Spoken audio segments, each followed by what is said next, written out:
I'm departing and relocating to Palm Springs with my 25-year-old partner. I will be taking all of our funds with me. The message arrived at 3 a.m. It was local time in the Persian Gulf, just after I'd completed a demanding 14-hour shift on the rig. Logan Harrington is my name. At 52 years of age, I have dedicated the past 27 years to working on oil platforms around the globe. With my hands still slick with grease, I opened the message from Danielle, my wife of 18 years. I gazed at my phone screen as yet another message came through, revealing a screenshot of our joint account balance displaying zero instead of the expected $142,000. She included a small kiss emoji, as if this was endearing in some way. I refrained from throwing my phone or punching a wall. Instead, I settled on my bunk in the tight space I shared with two other riggers and typed, "Sure good luck." After that, I switched off my phone and headed for a refreshing shower. The guys picked up on something being amiss the following day, when I bypassed breakfast and headed straight to work. Ryan, my second in command, frequently cast sidelong glances during the safety checks, fully aware that it was wiser not to inquire. We were responsible for the safety and operation of this floating metal city, with 16 workers relying on us. Personal issues remained private. While enjoying my lunch break, I took a moment to check my email. Danielle had taken the step to file for divorce, asserting that my extensive work overseas constituted an abandonment of our marriage. She had engaged the services of a lawyer named Bradley, known for his expertise in high-asset divorces. They sought spousal support due to my substantial income. She even had the audacity to mention that her emotional support partner was now residing in our home in Odessa. I shut my laptop and returned to my tasks, keeping it to myself. That evening, I composed an email not directed to Danielle, but rather to my cousin Gavin, who works as an accountant in Houston. "It's time to initiate protocol winter," I noted. That was our secret phrase from years ago, no further explanation required. Just 3 minutes later, he replied confirming he was already on it, advising not to respond to anything until back in the States. I found myself with just 2 more weeks left in this rotation, enduring 12-hour shifts in sweltering 110-degree heat, as the life I once knew back home seemed to fade away. The team would have been understanding if I had requested emergency leave. But what would that really achieve? It's more advantageous to complete the task and receive the compensation. As I settled in for the night, the rig supervisor Caleb made a visit to my quarters. "Is everything in order?" His inquiry extended beyond the drilling operation. "Everything is perfectly managed," I responded. And it was beyond what Danielle could ever comprehend. I first encountered Danielle 19 years ago at my friend's fishing supply store in Odessa. At 31, she was behind the register, brimming with humor about the city dwellers who believed that catching bass was a complex endeavor.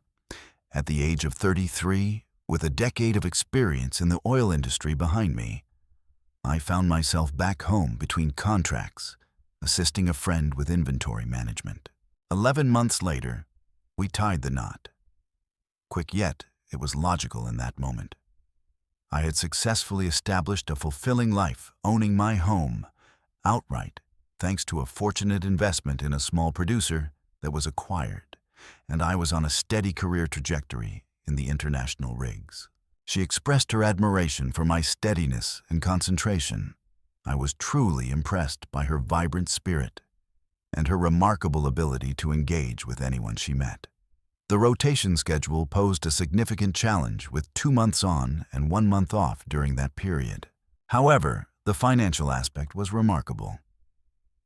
In just 6 months, I could achieve earnings that would take the average person in our town 3 years to accumulate. We reached a consensus that it was indeed worthwhile. She would manage the household while I focused on creating our future.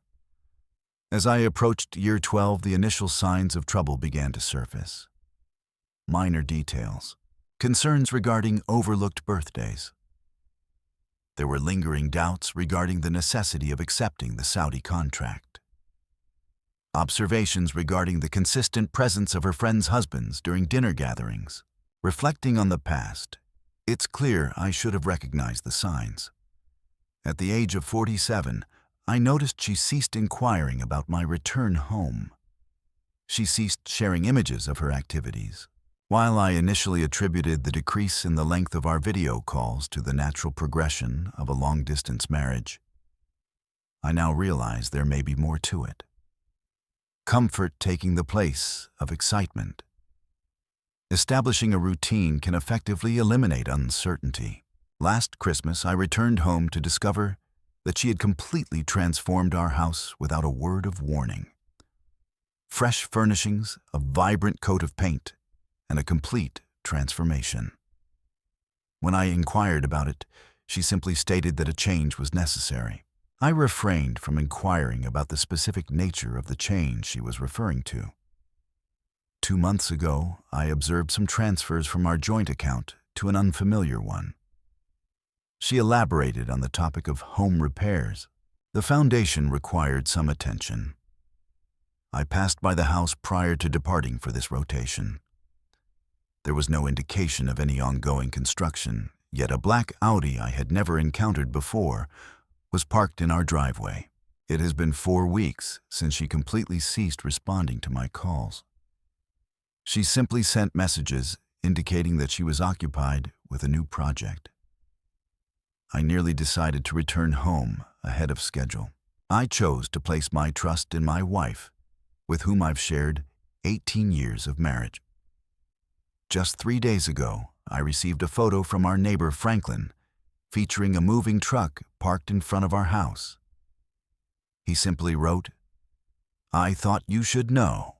I chose not to respond, simply biding my time. At times, the most beneficial action a man can take is to refrain from doing anything. At times, the reality comes to light.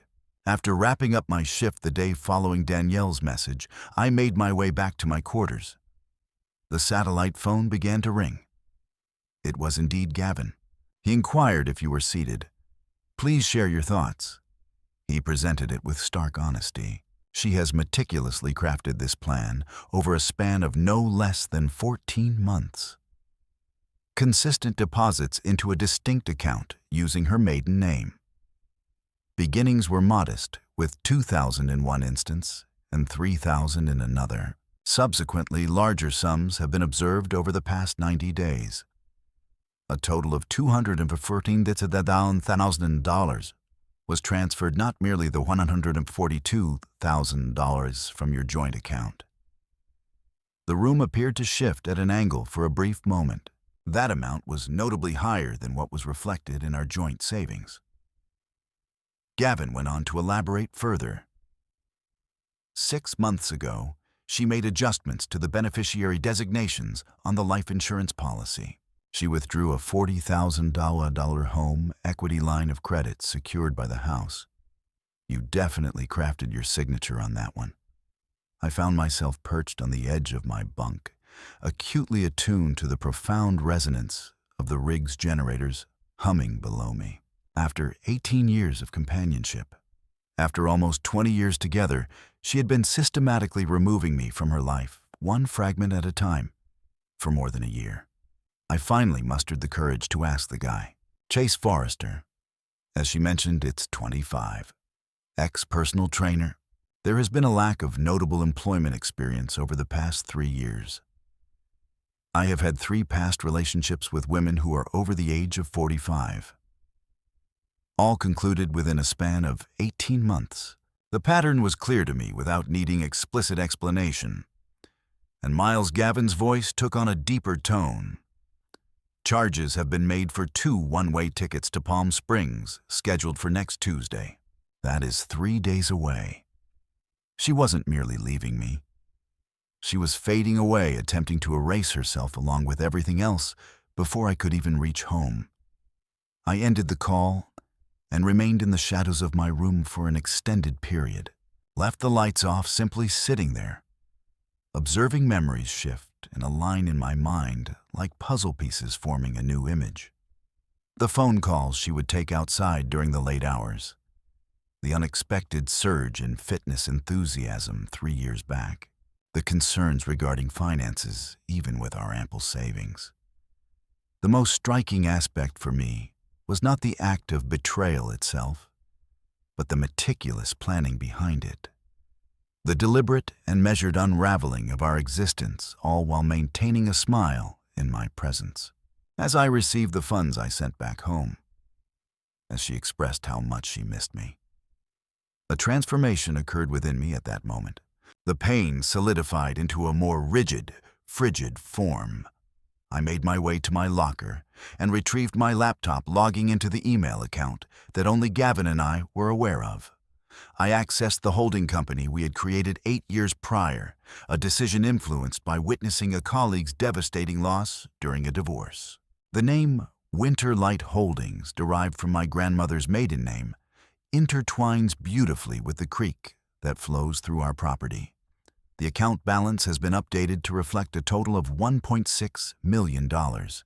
For 8 years, I had been allocating 70% of my income to that purpose. Legally acknowledged on taxes, yet distinctly separated from our marital assets due to the corporate structure that Gavin had established. I reached out to my attorney in Houston with a single email. Initiate Operation Cold Return. After that, I shut my laptop and made my way to the mess hall for a cup of coffee. After several days, I finally experienced the sensation of hunger. After a lengthy journey, I finally arrived in Houston, 38 hours post-rotation. Upon my arrival at the airport, Gavin greeted me with a burner phone and a folder filled with important documents. He remarked as we made our way to his car, "She's been persistently calling your usual number since yesterday. The financial institution has placed a hold on the account to which she transferred the funds. Established protocol for significant atypical actions. They are asking for your presence to confirm." She remains unaware of my return. Only Edward and I are aware of this. Edward served as my legal representative. However, that isn't the most captivating aspect of the situation. He retrieved his tablet and shared with me a sequence of text messages. They found themselves positioned between Danielle and an individual labeled as D. I quickly reviewed them. Strategies for their upcoming journey. Humorous remarks about my overseas work while they enjoyed my finances. Information regarding the property for which they had already secured a deposit in Palm Springs. However, a particular exchange from 2 days ago piqued my interest. Danielle. The bank has placed a hold on the funds. Verification in person requires Miles. What actions do we take, D? He remains on the rig for an additional 10 days. Inform him that there's a situation concerning your mother that requires immediate attention. Encourage him to grant you the authority to manage it. You remain his wife, Danielle.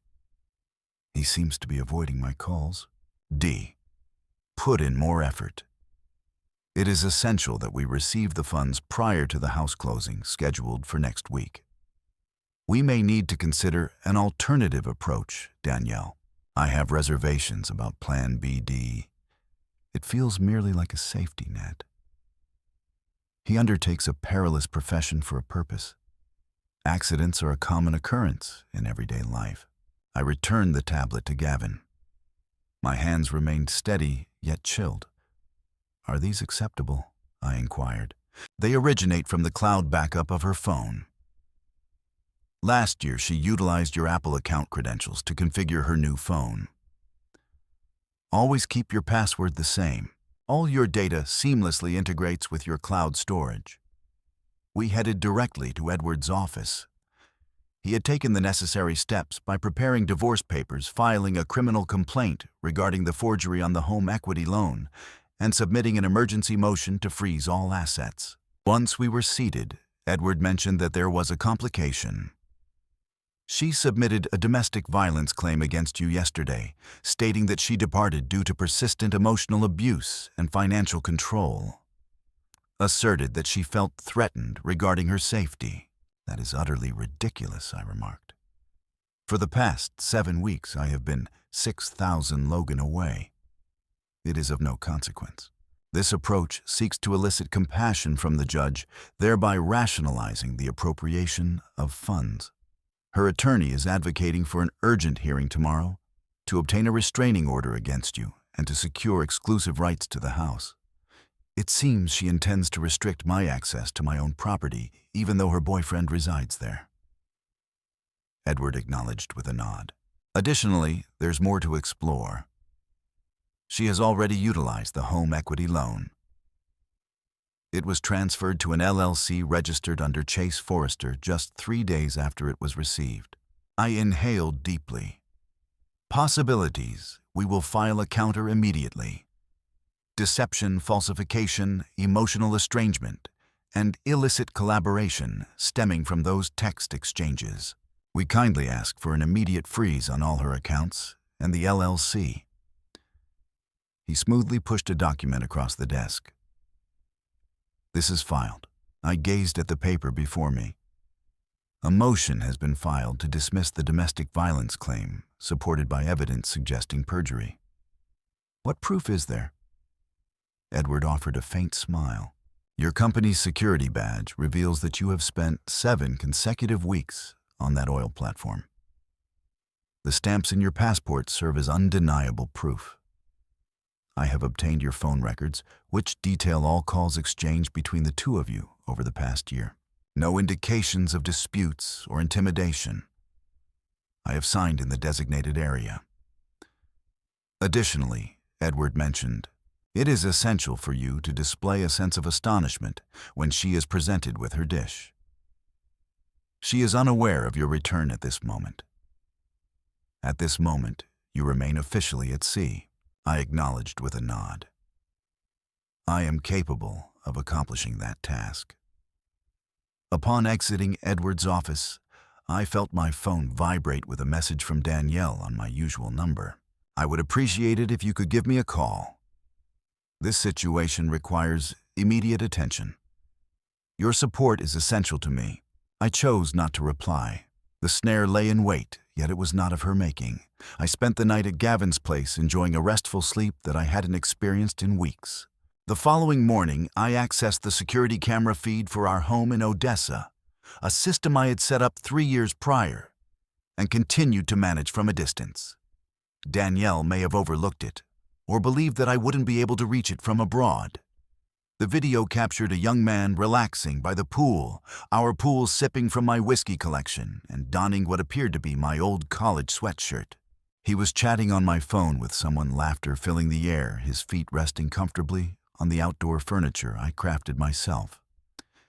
As I observed, Danielle entered the scene. She appeared restless, moving back and forth as she spoke. Although I couldn't hear the audio, her body language conveyed a clear message. The situation was not unfolding as anticipated. Gavin arrived, bringing along a fresh cup of coffee. You have to check this out, he said as he opened his laptop.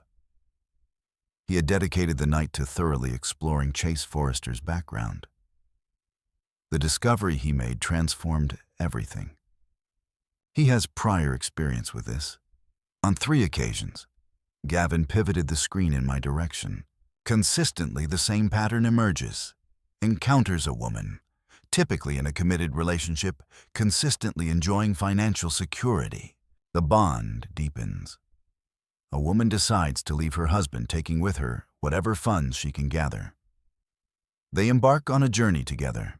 In a span of 18 months, he vanishes with whatever remains. The display revealed a collection of news articles, court documents, and social media updates. 3 women over the span of 5 years. Everyone was left in financial ruin, with one individual still grappling with the credit card debt that Chase had accrued in her name. Gavin spoke softly, hinting at additional depth. He was momentarily considered a person of interest in the demise of his second girlfriend's former husband. A car accident raises eyebrows just 6 weeks following the divorce filing. A man veered off a cliff on a road he had navigated for 2 decades. No charges were ever filed yet. The implications lingered heavily in the atmosphere surrounding us. My phone buzzed, and it was Danielle once more on my usual line.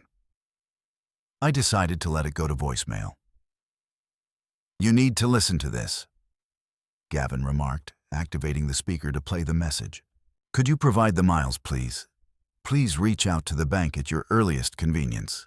Her voice trembled, revealing an emotional depth that hinted at unshed tears.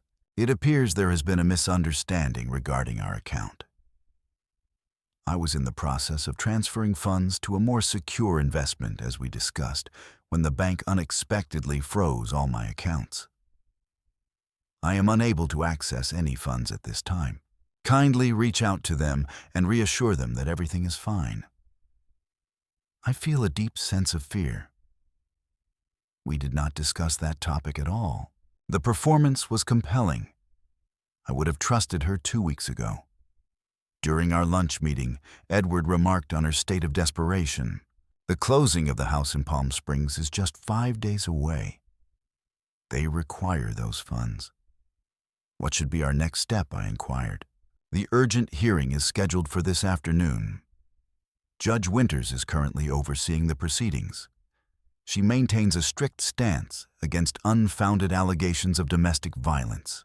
Your documented alibi is prepared and ready for review. What about the funds from the bank? We have submitted a request for their exclusive return to you, but there is an additional detail you should be aware of." Edward gently pushed a folder across the table. "This morning I received these from my neighbor Franklin at my office." Within the confines of the space images, captured the moment furniture was being carefully loaded into a moving truck. My furnishings. Items passed down through generations. Items that have been passed down through my family for generations. Edward confirmed that they are in the process of clearing out the house, intending to vanish, regardless of whether they receive the bank funds. I gently closed the folder and returned it. Revised arrangements. Both men turned their gaze towards me. I longed to return home. "It would be unwise to proceed with that," Edward began. I made it clear that I wasn't going to confront them. To observe. From Franklin's location, I am eager to witness this firsthand. Gavin and Edward shared a meaningful glance. I wished to be present when they received their service. Being transparent and straightforward. I hope Danielle witnesses my expression as her world crumbles around her.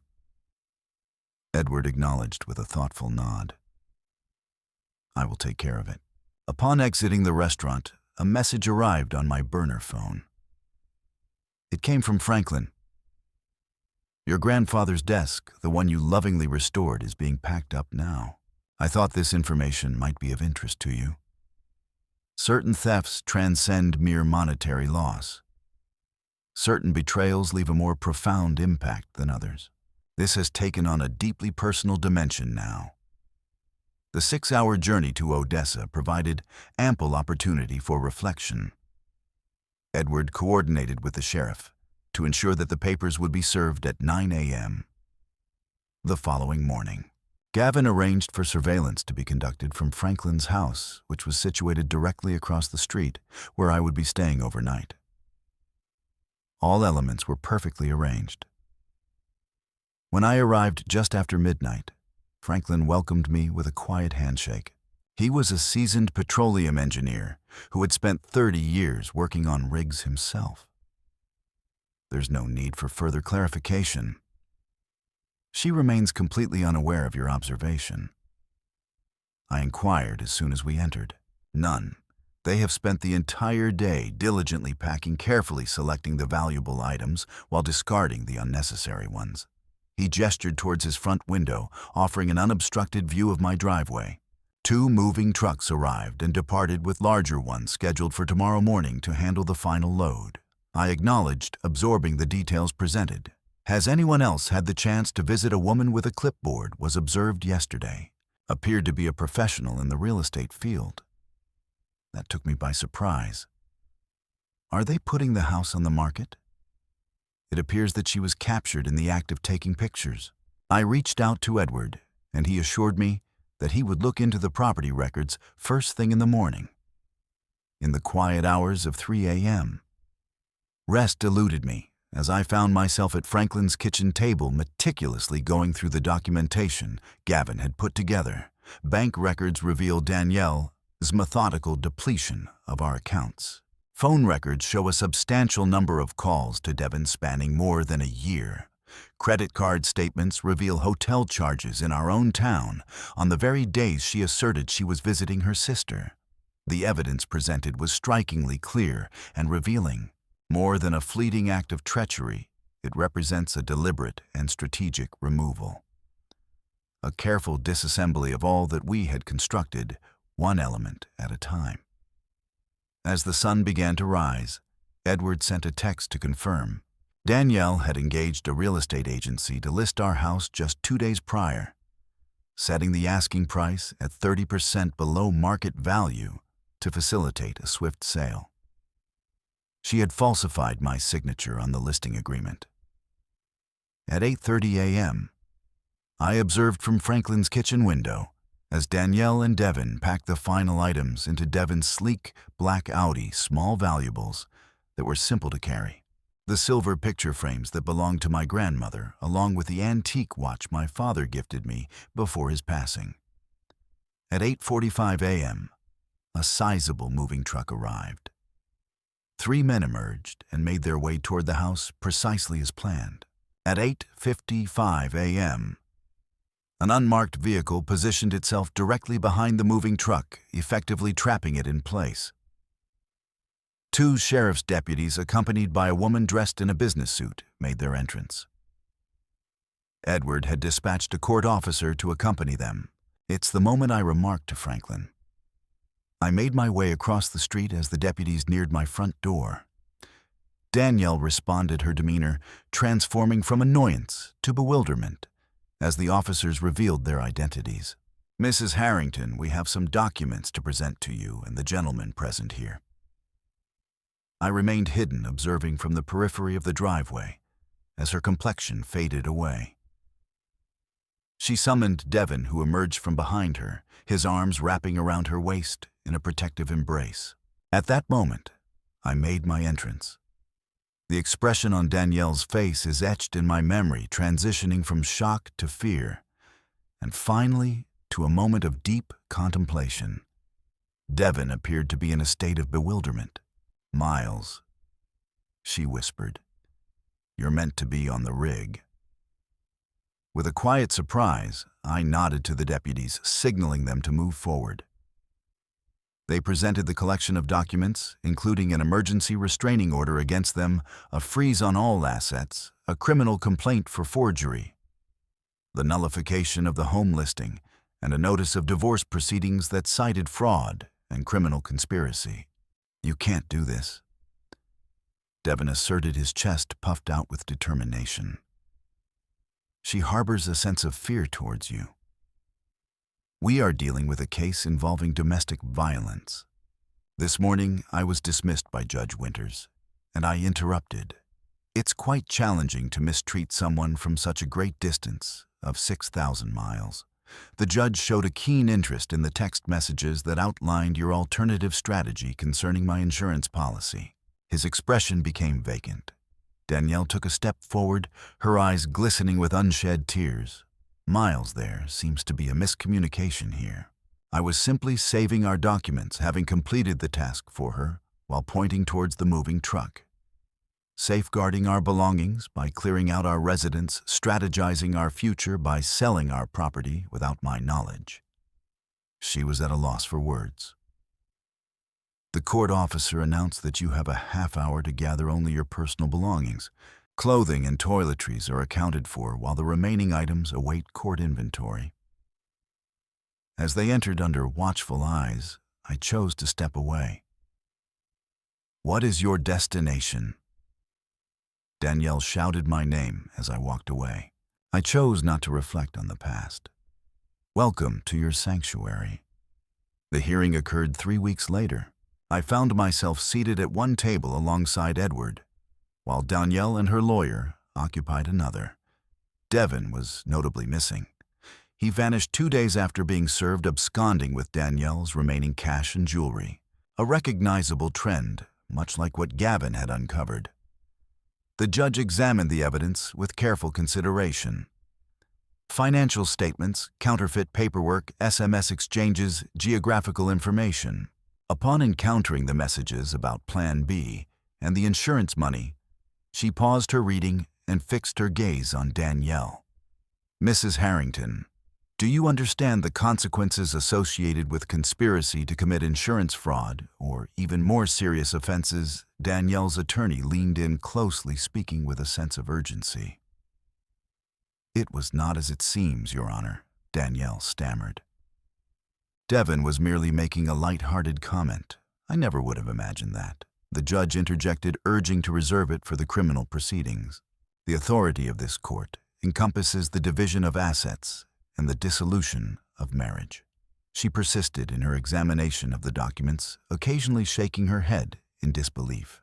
Upon completing her task, she placed the papers aside and took off her glasses. "Throughout my 3 decades of experience on the bench, I have seldom encountered a case that exemplifies premeditated financial deception in a marriage as clearly as this one." She gazed thoughtfully at Danielle. "You meticulously emptied joint accounts, created false documents, and strategized to escape the state with shared assets." As she looked at me, her expression became a bit gentler. "Mr. Harrington, although the establishment of separate accounts via a holding company may raise eyebrows, the court observes that you have reliably covered household expenses, adhered to tax regulations, and have not sought to conceal assets from the government, but rather aimed to safeguard them against possible future claims." Her decision was decisive and conclusive. "Any assets that Danielle transfers will be returned to me. The house was entirely mine." Danielle's requests for spousal support were not granted. In a particularly gratifying turn of events, she submitted the evidence of forgery and conspiracy to the district attorney's office for consideration of potential criminal charges. As we exited the courtroom, Danielle made an attempt to come closer to me. I continued on my path, step by step. Some triumphs speak for themselves. Half a year later, I found myself on the porch of my cabin nestled in the mountains just outside Missoula, Montana. The property had consistently belonged to Winterlight Holdings. 5 years ago, I acquired 40 acres of pine forest and meadow as part of my vision for retirement. Danielle was completely unaware of its existence. The charges of forgery she faced were lessened as part of a plea agreement. While she avoided jail time, she was sentenced to 5 years of probation and restitution payments that she would probably never fulfill. As far as I know, she was residing with her sister in Tulsa and employed in retail. Chase had transitioned to a divorced physician in Arizona, his pattern remaining consistent. I had decided to retire early from my position at the oil company. After 27 years, it was time for a change. With my investment savings and the modest natural gas royalties from a property in Arkansas, I found myself in a position where I could comfortably sustain my lifestyle for the remainder of my days. Franklin reached out from time to time to share updates from Odessa. I had sold the house there. Countless memories linger, yet none bring joy any longer. He assisted in removing the final remnants of my belongings, sending the cherished family heirlooms to Montana, and donating everything else. The afternoon mail delivered an envelope from Gavin containing the final paperwork for the dissolution of Winterlight Holdings. The objective was fulfilled. With assets transferred and taxes settled, a significant chapter comes to a close. As the sun dipped below the mountains, I filled a glass with bourbon and settled into the porch swing I had crafted that summer. After years of pressure, it was refreshing to find that no one had any expectations of me this time. There are no crew members awaiting orders, no spouse feigning longing for my presence. Just a serene stillness, accompanied by the gentle rustle of wind through the pines. The sound of my phone ringing broke the silence. A recently appointed project manager at a Canadian oil company is presenting an opportunity for a consulting role. Lucrative opportunities with little travel, simply imparting the knowledge I've gathered over many years. I assured him that I would consider it. Indeed, I would. However, this evening is not the right time. This evening was solely dedicated to my own enjoyment. For the tranquility I had achieved, for the existence I was finally embracing on my own terms.